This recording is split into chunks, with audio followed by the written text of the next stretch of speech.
This is actually the stadium where the match will be played today, Estadio Nacional, actually named after Brazilian legend who won 2 World Cups. That was really a great one for that man, talking about Mene Garrincha. The World Cup stadium was named after him. It was constructed in 1974, and it holds a capacity of about 63,000 plus. So you're going to be having close to 70,000 people watching this game between Nigeria and France. So really, it's a great one. Now, when the stadium was constructed at 1974, later it was reinaugurated on May 18, 2013. That was preparations for the Confederations Cup, and of course it was one of the stadia that actually hosted the Confederations Cup. Now the project initially was supposed to be $900 million, but later, originally it was supposed to be $300 million US dollars, but later it was now $900 million.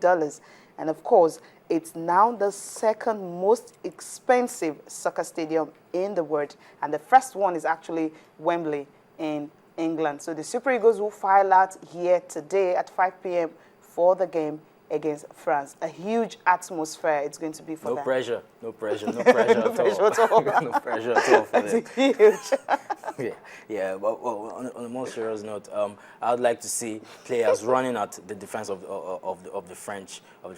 I saw the game against Ecuador, the French game against Ecuador. The French were lucky; they could have won the game. But they actually had they had 5 players that they didn't start their first top 5 players, and against Nigeria, they definitely want to bring all the players to the game. Yeah, but the centre-back pairing should still be the same. I expect Sako and Mamadou Sakho and Laurent Koscielny to partner each other in the heart of the French defense. But I think we could exploit the space in between the midfield and defense, get players to run at them, show intent right from the blast of the whistle. And not leave it late. Yeah, don't leave it late. Okay. Yeah, we need to see Ahmed.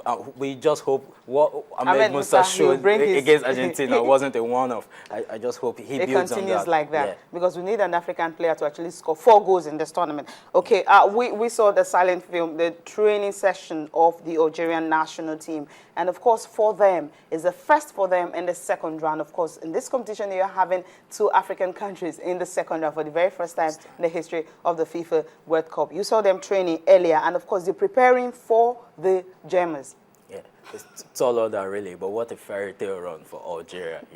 The progress they've made in the last 4 years has been really, really massive. Very, very massive. Really massive, but they're coming up against a title favorite, a cup favorite actually. Some people expect Germany to go all the way this time around. Well, they're playing an African side who really don't fear any opposition. We saw what they did in the group games. They actually lost just by a small margin to Belgium. Other than that, they've been brilliant. They've been brilliant. And of course, the coach of the German side, Joachim Löw, have actually said, well, the Algerians actually running on extra time because they never believed they will make it to this stage. Well, I just hope the Algerians can actually surprise him by saying that they mean business this time around. They've got a good team actually. They've got a good team. I like the way they defend. I like the way they attack, with pace. And they have some experienced European players who can match the Germans on their day. We just hope they bring their A game and make Africa proud once again. Who knows? We could have 2 African teams in the quarterfinals. Who knows? Well, and of course, if 2 African teams get to the quarterfinals, you will have one in the semifinals. That will definitely be historic. Well, that's how we end this segment. Of course, we'll go for a break now, bringing you the losers and the winners of Wimbledon so far. The Williams sisters are definitely not there. So it's definitely time for Maria Sharapova to win another Wimbledon. After the last time she actually won was 10 years ago, and she was just 17 at that time. So with the Williams sisters not there, especially Serena Williams, who she has lost to 15 times, definitely she doesn't have any opponent, but she's playing today. Let's just enjoy the highlights of the winners and losers of Wimbledon Championship.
Yeah, today I did the best I could.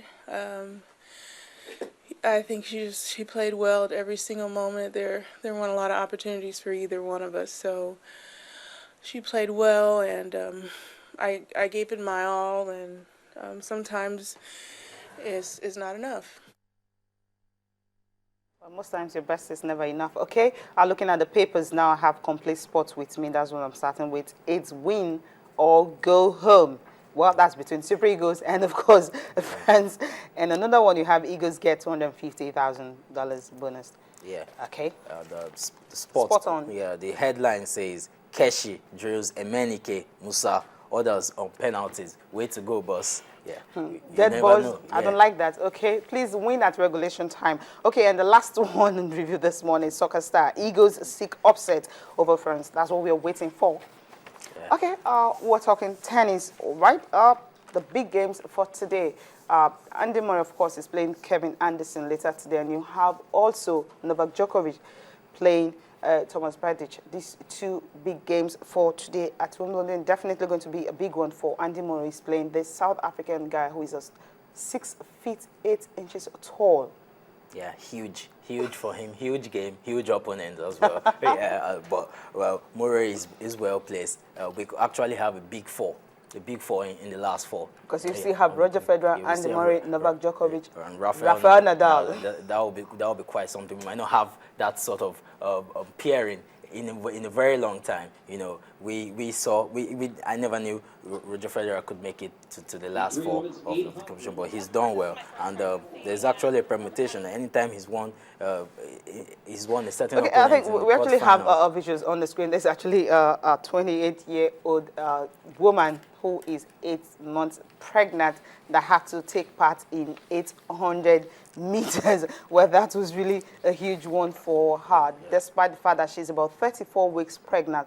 Well, Alicia Montano had to run the 800 meters on Thursday in the U.S. Track and Field Championships. And of course, the reason she had to do that is simply because she has won the tournament 5 times. And of course, the last one she actually finished in a time of 2 minutes, 32.13 seconds in the qualifying round. And of course, after that, she said, well, she had to talk to a doctor, and the doctor said, okay, you can go ahead. And she did. And at the end of the day, well, she finished 5th. And of course, it's really, it's something you look at and you wonder, how was she able to do it? Talk about heavy passion.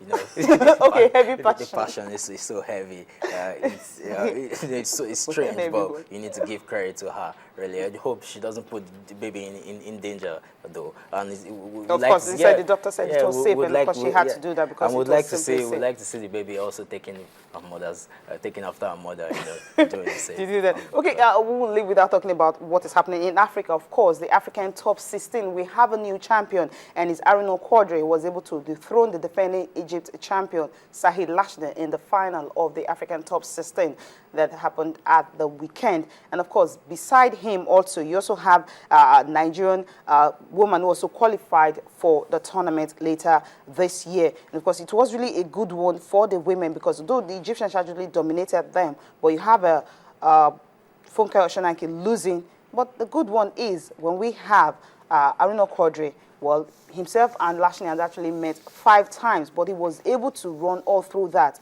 and ensure that he picked the ticket for the tour later this year in October. Yeah, brilliant for Quadri. Beating 2 Egyptians, actually. No one gave him a chance, but he used the home support to brilliant advantage. And it's great to see he'll be representing Africa, you know, in October. Yeah, for the World Championship. Well, okay, that's all for the program. Thank you so much for being part of it. We'll leave you with Justin Rose, how he was able to win the Quicken Loans Championship.